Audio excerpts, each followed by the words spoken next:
On January 15th, 2007, in the affluent suburb of Westfield, the discovery of a blood-soaked living room at the home of Helen Whitman filled the quiet community with fear and sorrow.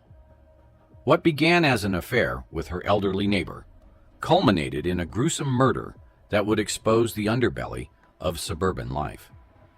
The investigation that followed would unravel a web of secrets and lies, leaving no one untouched by the tragedy. It was a chilly Monday afternoon on January 15th, 2007. The sun had begun its slow descent, casting long shadows across the suburban streets of Westfield, New Jersey. The Whitman household, usually brimming with warmth and light, was unusually quiet. Helen Whitman was known to be an early riser who opened her curtains to let in the first light of day. But on this day, the house remained eerily closed off from the outside world. Susan Myers, Helen's next-door neighbor, couldn't shake the feeling that something was wrong. Susan and Helen had been casual friends for years, often sharing morning coffee and chatting about their lives. Helen was the kind of person who always seemed to be in control. Her life neatly organized, her home always immaculate. That's why it struck Susan as odd that Helen hadn't opened her curtains, and she hadn't seen her all day. Around 4:30 p.m., after leaving several voicemails and receiving no response, Susan decided to walk over to check on her. She rang the doorbell, but there was no answer.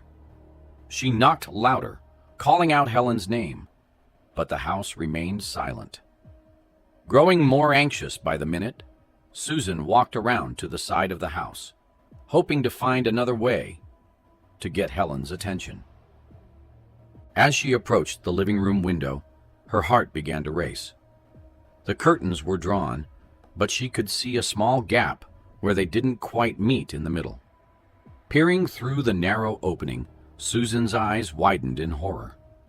Inside, the living room was in complete disarray, furniture overturned, and the once pristine white walls were smeared with dark, ominous stains. And there, on the floor, lay Helen, her body twisted unnaturally, a pool of blood spreading beneath her head. Susan stumbled backward, her hand flying to her mouth as she stifled a scream. Her mind raced as she fumbled for her cell phone, her fingers trembling as she dialed 911. 911, what's your emergency? The operator's voice came through the line.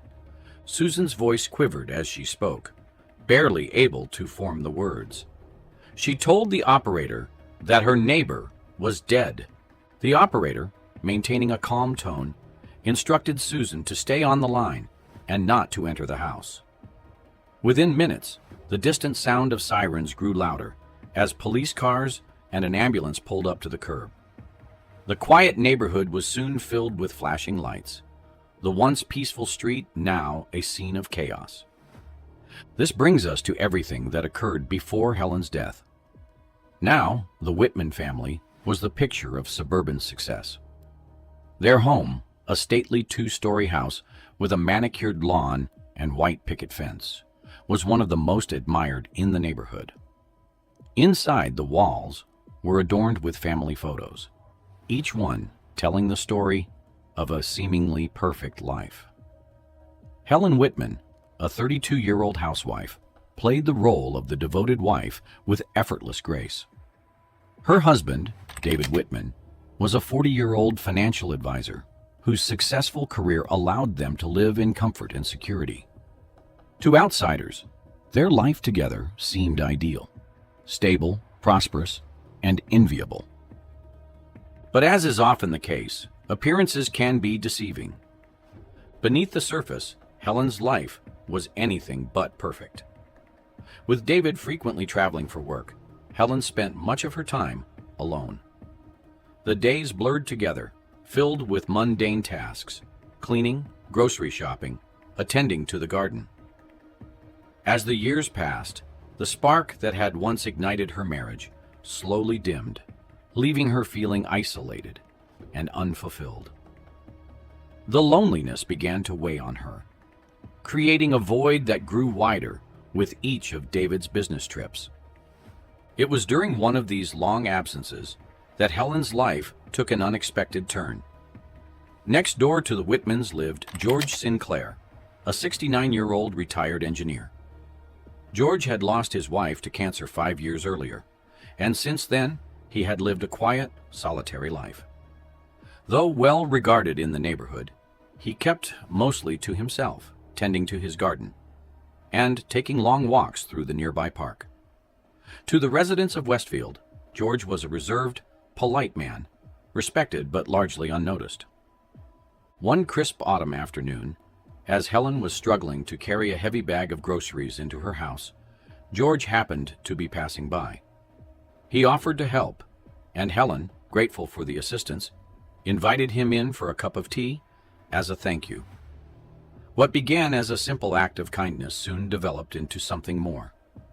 They found themselves talking for hours, sharing stories about their lives, their families, and their mutual experiences of loss and loneliness.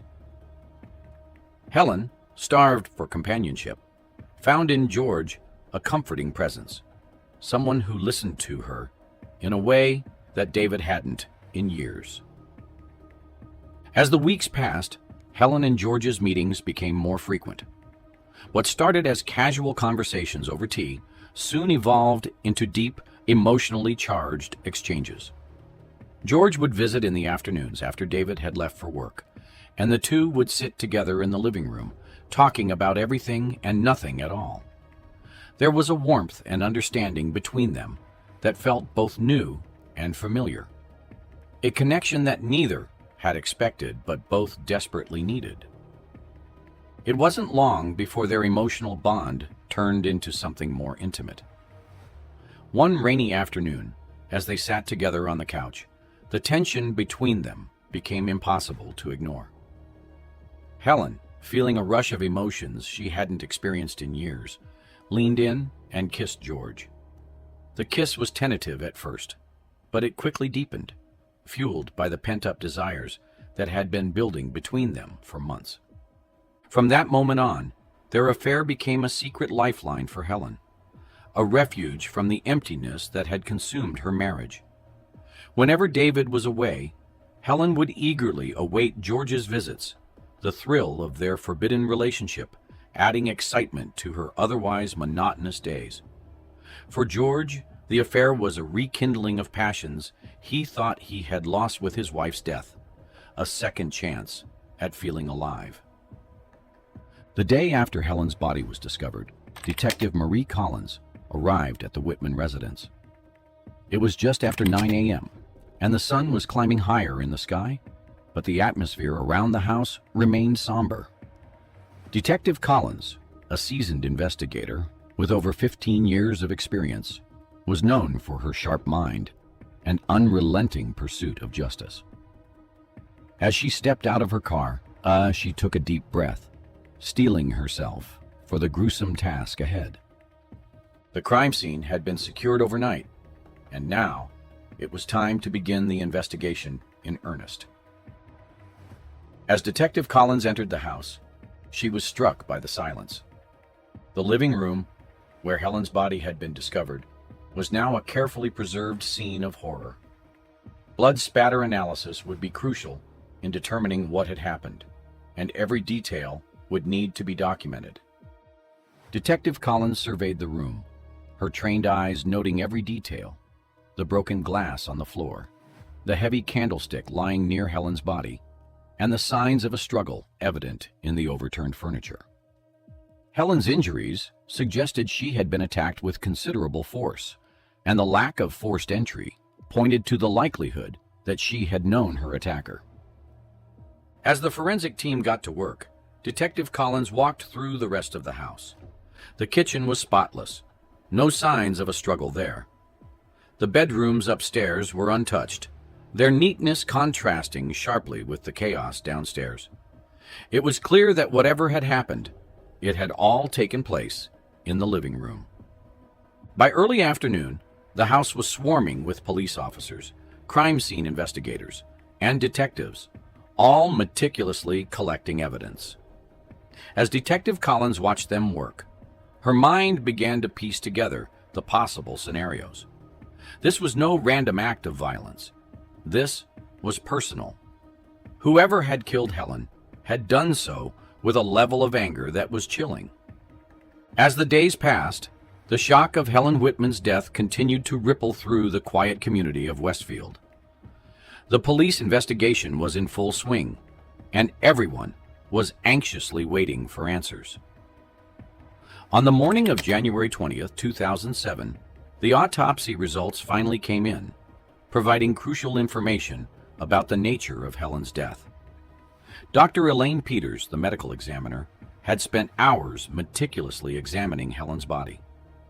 The results confirmed that Helen had died from severe head trauma, but the weapon used was not what the police initially suspected. Instead of the heavy candlestick found near her body, it was a trophy that had been used to deliver the fatal blow. Her husband's high school trophy, found sitting next to the fireplace. Its shape matched the injuries on Helen's skull perfectly. The blow had been delivered with such force that it caused a skull fracture, leading to a massive brain hemorrhage. Helen had died almost instantly. But the autopsy revealed more than just the cause of death. There were also signs of a struggle. Helen had defensive wounds on her arms, indicating that she had tried to fend off her attacker. Bruises on her wrists suggested that she had been grabbed and restrained at some point during the attack. It was clear that whoever had killed Helen had done so in a fit of rage, and the evidence pointed to someone close to her. Simultaneously, the forensic team had been combing through the crime scene and analyzing every piece of evidence they could find. As they carefully dusted for fingerprints and examined the blood spatter, they discovered something that would turn the case on its head. On the trophy, they found fingerprints that matched George Sinclair. More damning still, traces of Helen's blood were found on the cuffs of George's shirt, which he had been wearing on the day of the murder. When questioned about the bloodstains, George tried to explain them away. He claimed that a few days before Helen's death, she had accidentally cut herself while cooking, and in her panic, he had helped her clean up. But this explanation did little to quell the growing suspicions. The blood on George's shirt wasn't consistent with a small kitchen injury. It was evidence of something much more violent. Detective Collins laid out the evidence in front of George: the fingerprints on the trophy, the blood on his shirt, the signs of a struggle. The once composed and quiet man now sat with his hands trembling, beads of sweat forming on his forehead. George had already admitted to the affair, but now he was being confronted with something far more serious. "George, the evidence is clear," Detective Collins began, her voice calm but firm. "We know you were at Helen's house that day. We know you had a relationship with her that went beyond friendship. And we know that your fingerprints are on the weapon that killed her. We need you to tell us the truth." George's face turned pale, and for a moment, it seemed as if he might collapse under the weight of it all. But then, with a deep, shuddering breath, he began to speak, his voice breaking as he recounted what had happened. "I loved her," George said, his voice barely above a whisper. "I didn't mean to hurt her. I never wanted this to happen." He explained that on the afternoon of January 15th, he had gone to visit Helen, as he often did when David was away. But this time, things were different. Helen had been distant, preoccupied, and when George pressed her about what was wrong, she finally admitted that she wanted to end their affair. She told him that it had gone too far, that it was dangerous, and that she could no longer continue living a lie. Helen insisted that she loved her husband, despite the distance that had grown between them, and that she needed to fix her marriage. George was devastated. The thought of losing Helen, the one person who had brought light back into his life after his wife's death, was unbearable. He had pleaded with her, begged her to reconsider, but Helen was resolute. She told him it was over and that he needed to leave. In a fit of desperation and anger, George snapped. As Helen turned her back on him to walk away, he grabbed the fireplace poker from its stand and, in a moment of blind rage, struck her on the back of the head. Helen stumbled, falling forward onto the coffee table, but George, overwhelmed by his emotions, struck her again and again until she lay still. It wasn't until he saw the blood pooling around her head that George realized what he had done. The woman he claimed to love was lying lifeless before him, and the reality of his actions hit him like a tidal wave. Panicked, George dropped the poker and fled the scene, hoping against hope that somehow no one would connect him to the crime. But now, sitting in the interrogation room, George knew there was no escaping what he had done. As Detective Collins listened to his confession, she couldn't help but feel a pang of sadness. It was clear that George was a man who had lost control, driven by emotions he could no longer contain. But that didn't change the fact that he had committed a brutal, unforgivable crime. By the end of January, with George's confession and the mountain of evidence against him, Detective Collins had all she needed to make an arrest. On the morning of January 30th, 2007, George Sinclair was formally charged with second-degree murder. The once quiet and unassuming man was led out of his home in handcuffs, his head bowed as reporters and neighbors watched in stunned silence. The community was in shock. How could the kindly old man, who had been a fixture in their neighborhood for years, be capable of such a heinous act? The trial of George Sinclair became the talk of Westfield, capturing the attention of the entire town. Every day, the courtroom was packed with residents eager to hear the latest developments in the case that had shattered their quiet community. The media flocked to the small town, turning what had once been a local scandal into a story that reached far beyond the borders of Westfield. The prosecution wasted no time in presenting a strong, compelling case against George Sinclair. They painted him as a man driven by obsession and jealousy, a man who had lost control when Helen Whitman tried to end their affair. According to the prosecution, George had become infatuated with Helen, seeing her as the only light in his otherwise lonely life. When she told him it was over, he couldn't accept the rejection. The prosecution argued that this rejection sent George into a fit of rage, leading him to grab the nearest object, a heavy candlestick, and strike Helen with deadly force. The evidence presented was damning. George's fingerprints were found on the candlestick, and Helen's blood was on his clothing. The prosecution also highlighted the motive: a man who had nothing left to lose, driven to the brink by the thought of losing the woman he loved. However, the defense was equally determined to prove George's innocence. They argued that the case against George was circumstantial, and that the prosecution had failed to prove beyond a reasonable doubt that George was the killer. The defense presented an alternative theory, suggesting that George was being framed. They pointed to the possibility that someone else could have killed Helen, someone who had an even stronger motive: her husband, David Whitman. David Whitman, a successful financial advisor, had been away on a business trip when Helen was murdered. He had a busy career, often traveling and spending long hours at work, which had contributed to the distance growing between him and Helen. The defense suggested that David had found out about the affair weeks before Helen's death. According to their theory, David's discovery of the affair had shattered him. He felt betrayed by the woman he had devoted his life to, and the knowledge that she had been unfaithful with their elderly neighbor filled him with anger and humiliation.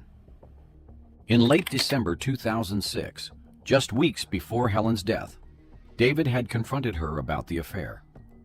He had come across an email exchange between Helen and George, a series of messages that left no doubt about the nature of their relationship. When David confronted Helen, it led to a heated argument.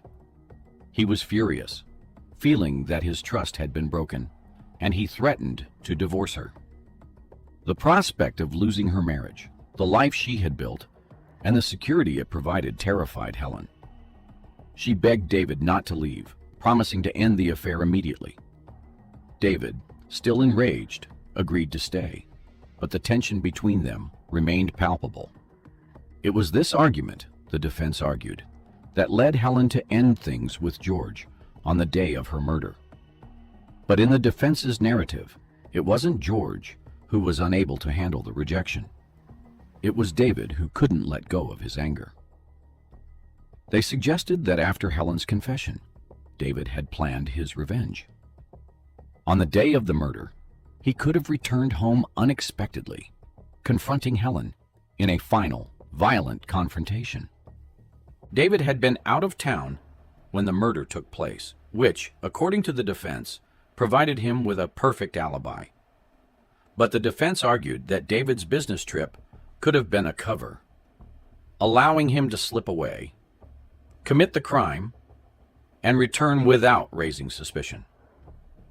The defense suggested that David's fingerprints could have been on the candlestick, and any traces of blood on his clothing could have been cleaned up before he was questioned. After all, as Helen's husband, he had easy access to the crime scene. Adding to the defense's theory was the fact that David hadn't contacted Helen while he was away. Normally, he would have called her at least once a day, even if just for a quick check-in. But in the days leading up to her death, David didn't call at all. The defense implied that David was still furious with Helen, refusing to speak to her as a way of punishing her for her betrayal. It wasn't until the police contacted him after Helen's body was discovered that David even knew something had happened. This, the defense suggested, was suspicious behavior for a husband who was supposedly unaware of the danger his wife was in. Throughout the trial, the defense worked to cast doubt on the prosecution's case, suggesting that David Whitman, not George Sinclair, had the strongest motive to kill Helen. They pointed to the bitter argument between the couple, David's knowledge of the affair, and his cold behavior in the days before the murder, as evidence that he could have been the one to strike the fatal blow. But the prosecution countered this narrative by emphasizing the forensic evidence linking George to the crime. They argued that George's confession, the fingerprints on the murder weapon, and the blood on his clothes were incontrovertible proof of his guilt. They also questioned why David, who had an airtight alibi, would risk everything by murdering his wife when he could have simply divorced her and walked away. As the trial progressed, the courtroom was filled with tension, the audience hanging on every word. The community, once united in their shock over Helen's death, was now divided. Some believed in George's guilt, convinced by the physical evidence and his own confession. Others couldn't ignore the possibility that David, the scorned husband, might have been capable of such a crime. After weeks of testimony, the jury reached a verdict. On March 2, 2007, George Sinclair was found guilty of second-degree murder. The evidence, particularly the fingerprints on the murder weapon and the bloodstains on his clothing, is too compelling to ignore. George is sentenced to 25 years in prison, with the possibility of parole after 15 years. As the verdict is read, George collapses in tears, still proclaiming his innocence. The tragic end of Helen Whitman and the downfall of George Sinclair serve as a painful reminder of the devastating consequences of hidden desires and unchecked emotions. But this isn't the only crime story where foolish desires resulted in the death of someone. The case of Housewife's Secret Affair. Her father-in-law is another example of this, where one stupid decision resulted in a roller coaster of tragedy.